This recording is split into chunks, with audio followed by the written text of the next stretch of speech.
Bem, depois de tantos episódios bons pra caramba, tem que ter alguma coisinha ruim pra acontecer, né? Então, esse quinto episódio de The Chosen, da segunda temporada, episódio 5, eu tenho mais reclamações do que elogios pra fazer, né? Então, foi um episódio que mais parece, me parece, que é mais uma preparação para o próximo episódio.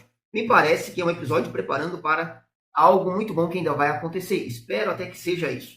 Nós temos começando também de onde acabou o episódio 4, e aí ele parece preparar para o próximo episódio, e eu espero que ele seja muito bom para compensar isso. Então, nós começamos ali com o Shemuel interrogando o Gessé, que foi o paralítico que foi curado por Jesus lá no tanque de Betesda.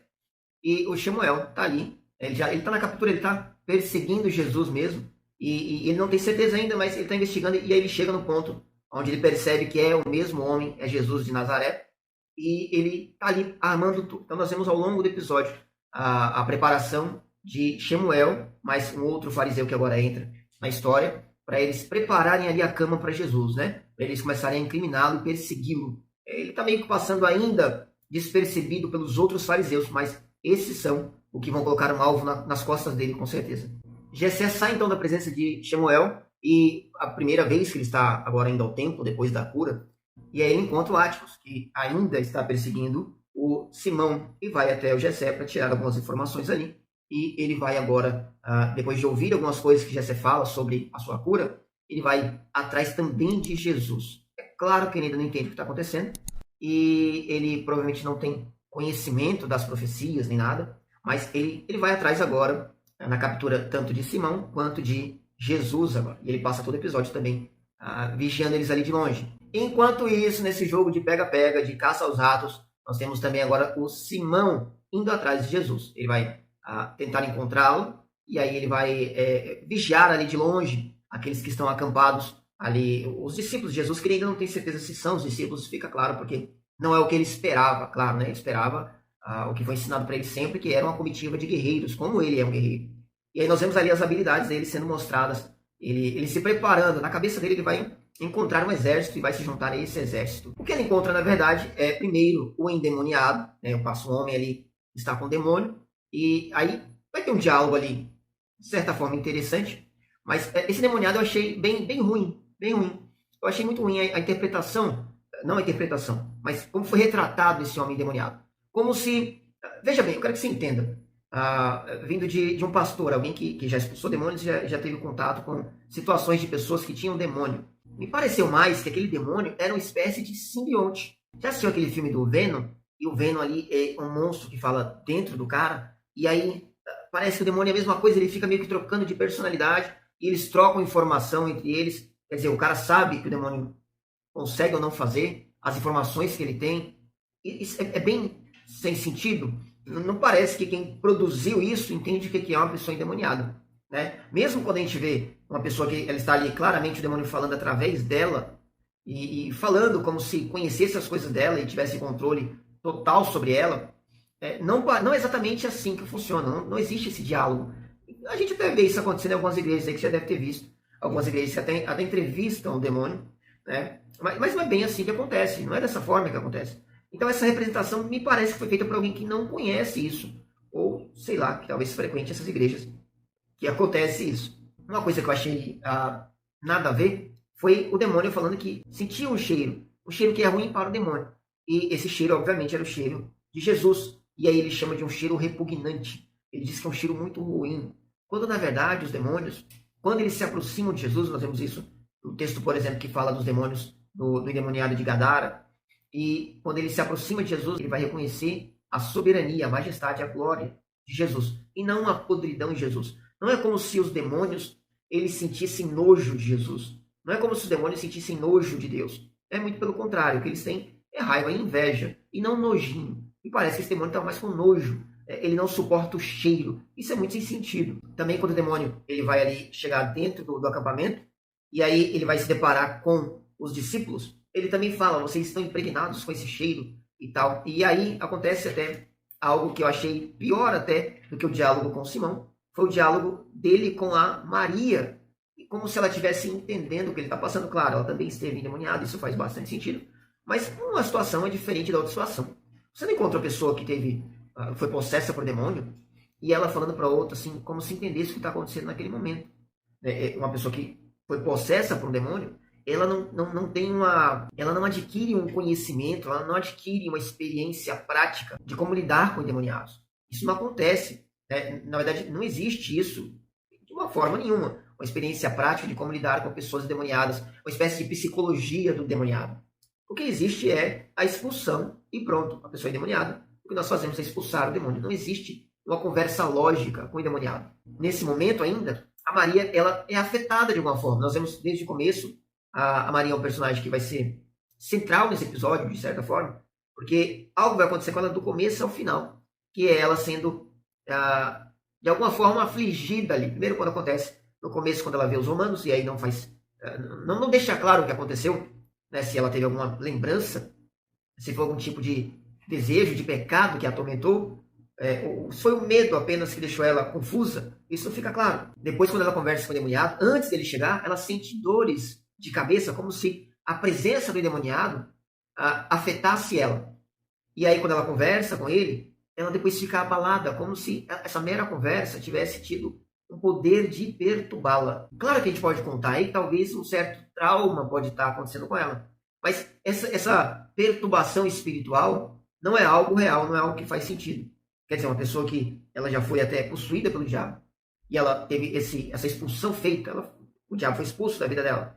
E aí depois, quando ela se aproxima de alguém que também está endemoniado, ela vai ser afetada, quem sabe corrompida, apenas pela presença. Não é uma coisa lógica, não é uma coisa lógica para mim. Eu que vivo neste mundo, né? Este mundo mais espiritual. Eu lido com coisas assim. Eu já lidei muito com situações de pessoas que estavam endemoniadas. Então, não é lógico para mim essa ideia. Para mim, quem produziu isso não viveu algo parecido nunca.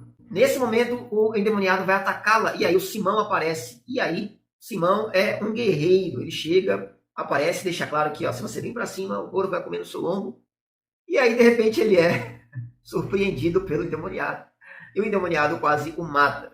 Aí, puxa vida, gente, eu falei, eu gosto de ser muito sincero, estou sendo sincero em relação a tudo. Quando é muito bom, eu sou muito sincero quando é muito bom. Quando é muito ruim, eu tenho que ser muito sincero também. Então, esse guerreiro treinado por anos, pronto para matar e morrer o tempo todo, ele foi dominado por um homem endemoniado e ele quase morreu. Isso não é nem um pouco lógico, mesmo que seja uma série, não faz o menor sentido. Eu sei que para a série fica legal, aquele momento foi especial, mas que aí Jesus chega e vai expulsar o demônio ali. Mas ficou muito sem sentido, a gente não é bobo, você percebe, você fica esperando algo legal acontecer. E aí isso acontece e é frustrante. Jesus chega correndo, salva o Simão, expulsa o demônio e salva o endemoniado, né? Liberta ele do demônio que estava ali afligindo a sua vida, ou dos demônios. O que eu achei que faltou é aquela sentença sempre de Jesus, aquele lembrete, aquela advertência que ele sempre dá para a pessoa que não peques mais. Porque muitas vezes estar endemoniado é justamente consequência do pecado, né? Da pessoa estar em pecado, viver em pecado. Outras vezes não são. E aí é preciso ter uma separação nisso. E não dá para explicar aqui nesse vídeo, mas quem sabe em outro vídeo eu explico sobre isso. Mas muitas vezes a questão é a vida de pecado. E por ser um homem adulto, possivelmente foi isso que levou ele a estar nessa condição de endemoniado. Simão então encontra Jesus finalmente. E aí ele, de imediato, ele já está pronto para segui-lo, né? Ele já com essa consciência. Ele tem certeza, desde o momento da cura de Jessé, desde que ele viu Jessé, ele tem certeza que aquele era o Cristo e ele vai segui-lo quando ele encontra Jesus. Ele deixa isso muito claro. Eles vão dar uma volta. Existe um diálogo muito legal. E Jesus deixa claro para ele que não é o que ele está pensando, né? Não tão claro, porque na verdade ele ainda vai... É difícil digerir algumas coisas quando você passou a vida inteira ouvindo, né, uma história. E aí você vai entender que não é exatamente aquela coisa. Mas Jesus pede a arma dele, joga fora a arma dele. E isso foi muito legal. E duas falas que eu achei que ficaram excelentes, assim, nesse diálogo, duas falas excelentes. Foi quando Jesus fala que ele não era o único que tinha entendido do jeito errado. O Simão não era o único que tinha entendido do jeito errado. E se você pegar cada um dos discípulos, você vai percebendo, a gente vai percebendo que todos eles tinham visões, alguns deles até muito parecidas, mas todos eles tinham entendido errado. Claro, todos eles entenderam errado. Nenhum deles entendeu da forma certa, como nenhum de nós, na verdade, entendeu da forma certa. E aí você tem, como eu falei no outro vídeo, uma discrepância muito grande de pessoas, de mentalidades, né? O Simão, que é um guerreiro, que é um zelote guerreiro sanguinário, e aí você tem o Mateus, que é um funcionário romano, né? E aí, esses dois, para mim, são os dois extremos aqui da história. E a gente ainda não viu eles se conhecendo, mas eu quero ver o que vai acontecer com eles. Eles são dois extremos e eles pensam completamente diferente. Na verdade, Mateus nem esperava esse Messias, né? Mas isso mostra que Jesus veio para todas as pessoas que não entenderam, que não esperavam por ele, e não entendiam. Alguns esperavam e não entenderam, e outros nem esperavam, mas Jesus veio para todos eles. E a outra frase foi: ninguém aqui deste grupo foi chamado por ter qualidades especiais. Isso é uma coisa muito importante. Nós não somos chamados por termos qualidades especiais. Nós somos chamados porque Jesus é especial. Pela graça que nós somos salvos. Agora, das duas coisas que ficaram piores para mim em todo esse episódio, duas coisas para mim ficaram muito ruins em todo esse episódio. E não tem como eu não falar disso. A primeira é o João Batista. Então, João Batista, finalmente, nós vemos ali João Batista com Jesus. Eles têm um diálogo. E esse João Batista, ele é muito ruim. Essa representação de João Batista, ela ficou muito ruim. Essa forma que ele tem de agir parece muito um revolucionário, né? Essa ideia de que ele ia lá até o Herodes para chamar a atenção dele, repreendê-lo, e de que ele tinha que fazer aquilo e de que os seus seguidores iam adorar aquilo. Isso é uma mentalidade muito fraca, muito ruim, né? Pensar que o João Batista, aquele de quem havia sido profetizado, de que o anjo veio anunciar o nascimento dele como veio anunciar o de Jesus, aquele que iria preparar o caminho do Senhor, e aí ele tem essa mentalidade. Não me parece nem um pouco razoável. É bem ruim, ficou muito ruim essa representação. É um personagem que a gente não vai ver muito mais, talvez a gente não veja mais ele. Eu acho que é possível que ainda mostre ele mais alguma vez, mas ele vai sair de cena agora. Né? A gente percebe isso quando Jesus vai se despedir dele. E Jesus está emocionado, ele está triste. Ele sabe que ele não vai mais vê-lo, que João vai morrer. Né? Pelo que a gente entende lendo os evangelhos, depois que João mostra Jesus, quando ele se encontra com Jesus, quando as pessoas começam a seguir Jesus, ele sai de cena. Ele vai ser preso, daí pouco tempo ele vai ser morto. Nesse meio tempo que ele sai de cena, até a sua prisão, é o tempo que ele vai lá pregar contra o Herodes, mas não porque ele quer se mostrar e porque as pessoas vão adorar, mas sim porque ele era um profeta, sim porque ele era um suspiro de justiça e decência dentro daquela sociedade que já estava bem decadente. Ele era um grande profeta que era ouvido pelos outros. Há muito tempo não se levantava profeta, e as pessoas consideravam que o João Batista era um profeta. Então ele falava porque ele falava, e não porque ele queria chamar a atenção das pessoas. Ele não era esse revolucionário que está retratado aqui. Então eu achei muito ruim. O bom, que fica claro também, né, ele começa falando assim de uma forma muito ríspida até com Jesus, mas depois ele deixa claro que ele sabe para que ele foi preparado. Ele diz isso, né? Ele só nasceu para isso, para preparar o caminho de Jesus. Então isso pelo menos ficou muito bem colocado. E o outro ponto que ficou muito ruim, que eu preciso falar, foi Jesus ali no final, ele preparando o sermão. Ele já tinha dito para o João que quando ele saía de cena, ele estava preparando algo, um grande sermão. E aí mostra ali no final, ele ensaiando, ele tentando preparar o sermão. Esse vai ser o sermão da montanha, lógico, que a gente conhece, Mateus capítulo 5. Mas isso é que eu acho que fica muito ruim. Sério, muita coisa está ótima, perfeita, está maravilhosa, está linda demais. E assim, eu não tenho palavras para dizer como ficou bom algumas coisas em The Chosen. Mas é isso que eu acho que ficou muito ruim nessa representação de Jesus. Claro, nunca será 100%, mas isso é o que estragou. É eles terem reduzido ele um pouco. Né? Então, quiseram passar um Jesus muito humano, e de fato ficou. E ficou muito agradável, ficou muito bom.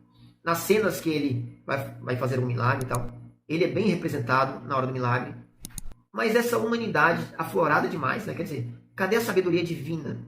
Que ele pode simplesmente começar a falar e pronto. Não, ele vai ensaiar, ele vai preparar um discurso que ele vai dar ainda. Não me parece de jeito nenhum que o Sermão do Monte tenha sido ensaiado ou preparado. Então isso fica muito ruim. Eu acho que se não tivesse colocado isso, teria ficado, olha, como eu já tenho falado em outros vídeos, né? Eu estou gostando muito da série. Tem coisas que eu fico assim, admirado. Como ficou bom. Então, se isso não tivesse sido colocado, se não tivessem retratado ele dessa forma, precisando ensaiar um sermão, teria ficado muito melhor mesmo. Mas é aquilo, se a gente colocar na balança, as coisas que são muito boas, elas ainda ganham das coisas que não são tão boas. Eu estou falando de bons episódios, nos últimos episódios praticamente todos foram muito bons. E esse agora eu achei que foi um pouco ruim. Bem, vamos aguardar o próximo episódio e ver então se de fato esse estava sendo uma preparação para algo muito legal mesmo. Tá certo? Espero que você tenha gostado deste vídeo. E se você gostou, curte esse vídeo, considere se inscrever nesse canal, deixa um comentário para mim, o que você achou, você acha que eu exagerei? E até o próximo vídeo, que Deus continue abençoando sua vida.